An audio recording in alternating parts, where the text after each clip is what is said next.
Bismillahirrahmanirrahim. Assalamualaikum warahmatullahi wabarakatuh. Hari ini kelas 4A akan melakukan pembelajaran tematik, yaitu tema A. Tapi sebelumnya Ibu mohon maaf apabila pembelajaran ini harus kita lakukan dengan PJJ atau pembelajaran jarak jauh, karena mengingat kondisi COVID-19 ini belum berakhir. Tapi sebelumnya jangan lupa like, comment, and subscribe channel Ibu ya, karena nanti kalian mendapatkan notif yang update dari Ibu. Hari ini video yang pertama itu kita membahas tentang subtema 1. Sekarang video yang kedua kita bahas tentang subtema 2. Oke.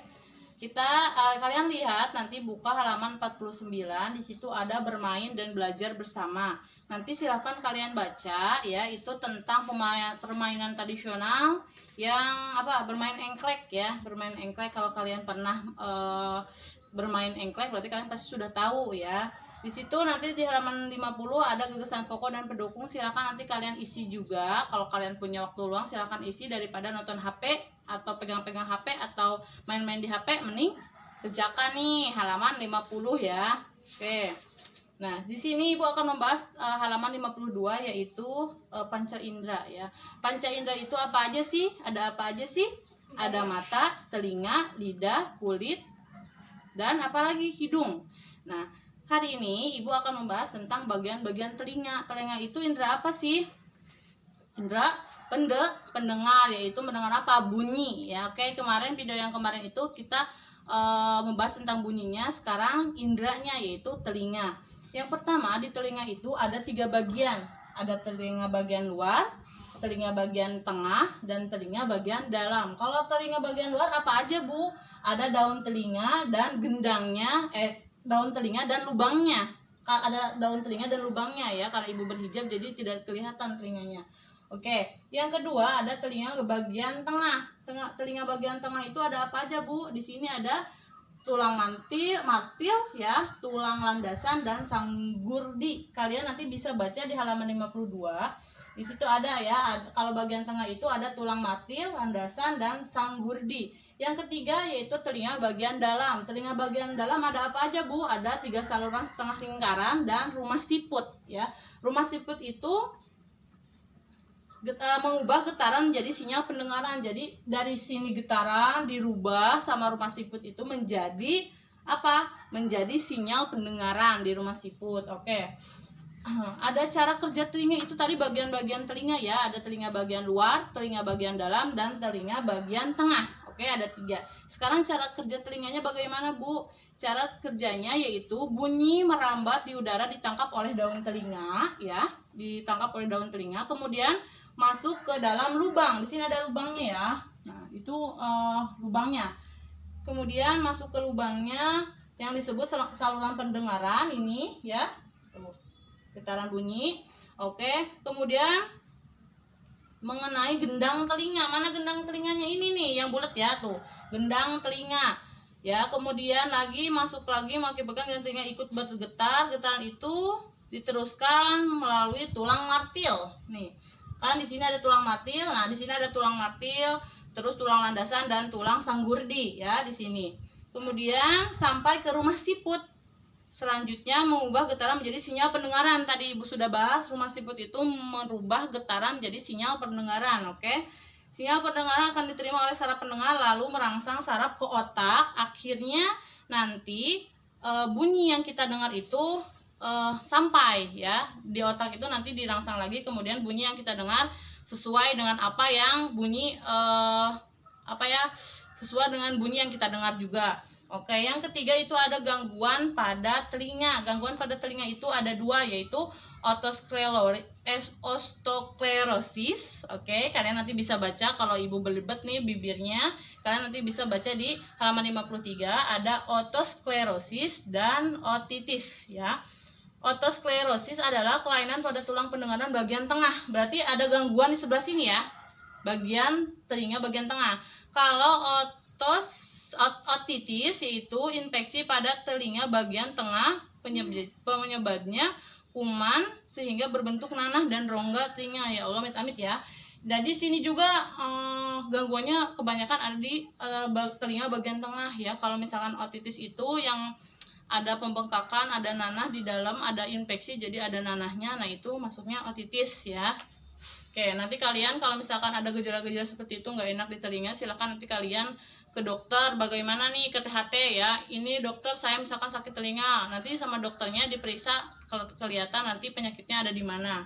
Yang keempat ya, cara merawat telinga. Nah, nih cara merawat telinga yang pertama itu bersihkan telinga dengan benda halus, yaitu seperti kapas. Kedua, jangan membersihkan telinga oleh alat yang menusuk ya.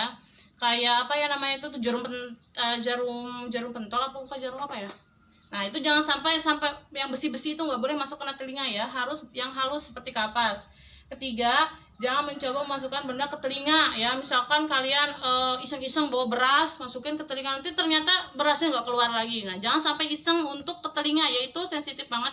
Nanti kalian bisa-bisa pendengarannya terganggu. Yang keempat, hindari suara yang bising. Nah, yang tadi tuh ada suara bising, kita udah nggak bisa dengar lagi, tapi kita memaksakan untuk mendengar. Nah, nanti pembuluhnya yang di dalamnya itu pecah, jadi nanti kalian tidak bisa mendengar lagi ya. Hati-hati ya. Yang kelima itu, jika telinga terasa sakit, segera periksa ke dokter. Tadi Ibu katakan kalau kalian sudah mengalami gangguan gak enak di telinga, silakan nanti kalian ke dokter THT. Di sana nanti kalian diperiksa bagaimana itu telinga. Misalkan, aduh dokternya aku sakit, kenapa ya telinganya, nanti diperiksa sama dokter, pasti ketahuan apa gangguannya. Oke. Di halaman 55 ada permainan bakyak. Bakyak itu dari Sumatera Barat disebut trompa galuak. Kalau di kita itu permainan bakyak ya, bakyak ya. Oke, nanti kalian bisa baca di situ. Di halaman 56 ada gagasan pokok lagi nih. Gagasan pokok dan gagasan pendukung. Ibu ingatkan lagi, gagasan pokok itu ide. Kalau gagasan pendukung itu yang menjabarkan ide gagasan pokok. Oke. Kalian nanti bisa baca 58. Itu nanti Ibu praktekkan tadi saman. Yang gagasan-gagasan pokok silakan nanti kalian isi, oke? 65 ada menebak kerukunan di prinsip hidup orang Alor ya. Silakan kalian juga baca di situ. Kita banyak dilewat karena ini kebanyakan gagasan pokok ya yang sudah kita bahas.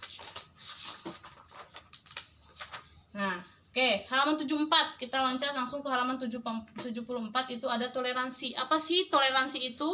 Toleransi itu adalah, Ibu tulis di sini ya. Nanti kalian bisa tulis di buku kalian di sana. Kalau tidak ada, monyong, maaf ya. Oke. Toleransi adalah, sikap saling menghormati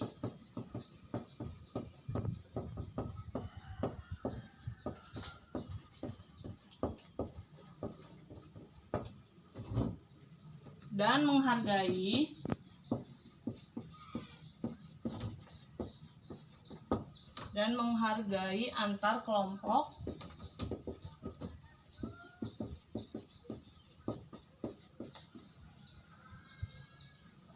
atau antar individu.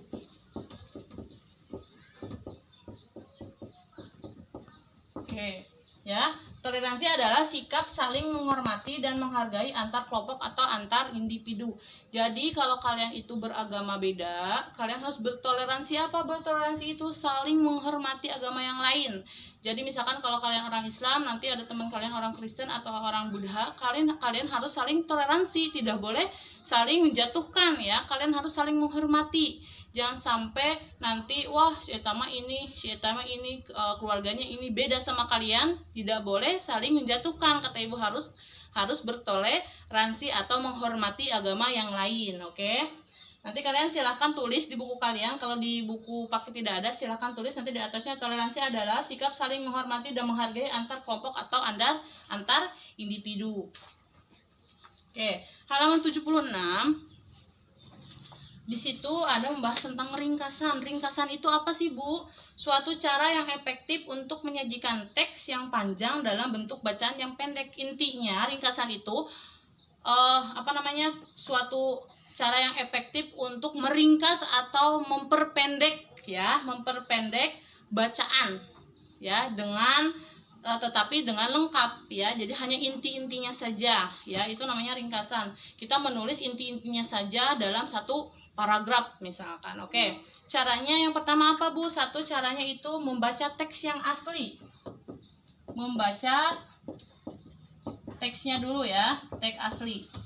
Kita jangan dulu harus langsung meringkas, tapi kalau misalkan belum membaca ya sama saja ya. Kita harus baca dulu keseluruhan, baru nanti kita bisa meringkas. Yang kedua itu gagasan pokok, menentukan gagasan pokok. Kalau sudah kita baca, kita lihat gagasan pokoknya apa. Yang kata Ibu apa gagasan pokok? Ide yang dibahas pada yang lain, kalimat yang lain ya. Yang ketiga, menulis ringkasan. Oke.